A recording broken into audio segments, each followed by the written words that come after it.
شروع اللہ کے پاک نام سے جو بڑا مہربان نہایت رحم والا ہے۔ ایک اللہ والے قبرستان سے گزر رہے تھے کہ اس کو قرآن کی تلاوت سنائی دی۔ اس نے ارد گرد نظر دوڑائی لیکن کوئی دکھائی نہ دیا۔ تلاوت کی آواز مسلسل آ رہی تھی۔ اللہ نے اس بزرگ پہ منکشف کیا تو اس نے دیکھا کہ پاس ہی ایک قبر میں ایک مردہ انسان قرآن کی تلاوت کر رہا ہے۔ اس بزرگ نے اس کو السلام علیکم کہا تو مردے نے سر اٹھا کر وعلیکم السلام کہا۔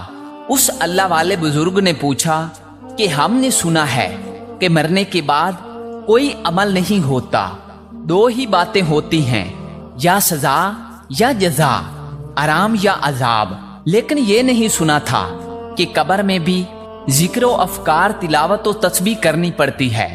آپ تو ماشاءاللہ قرآن پڑھ رہے ہو۔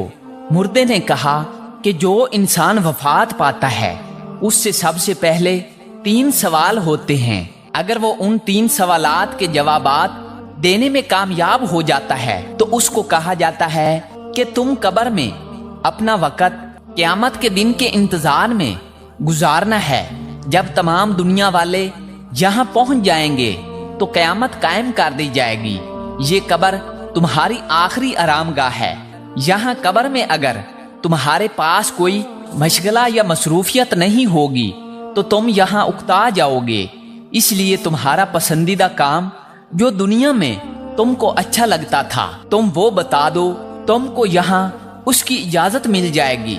میں تو دنیا میں قرآن کو محبوب رکھتا تھا، لہٰذا میں نے ان سے کہا کہ مجھے قرآن پڑھنے کی اجازت مل جائے تو میرے لیے بہت کچھ ہے، اس لیے مجھے یہاں قرآن کی اجازت ملی۔ میں نے قبر میں 70,000 قرآن ختم کیے ہیں۔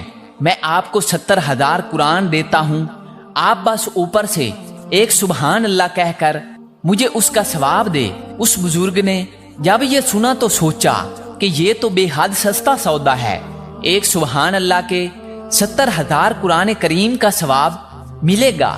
تو اس نے مردے سے کہا کہ آپ اتنا سستا سودا کیوں کر رہے ہو؟ مردے نے کہا تم جہاں سے باتیں کر رہے ہو وہ دنیا ہے، دنیا میں سبحان اللہ کہنے کا بڑا ثواب ہے۔ میں جہاں ہوں اس کو آخرت کہتے ہیں۔ یہاں 70,000 قرآن کریم کا ایک سبحان اللہ کے برابر ثواب نہیں۔ اس وقت ہم دنیا میں آئے اور اس وقت سے فائدہ اٹھائیں۔ سبحان اللہ۔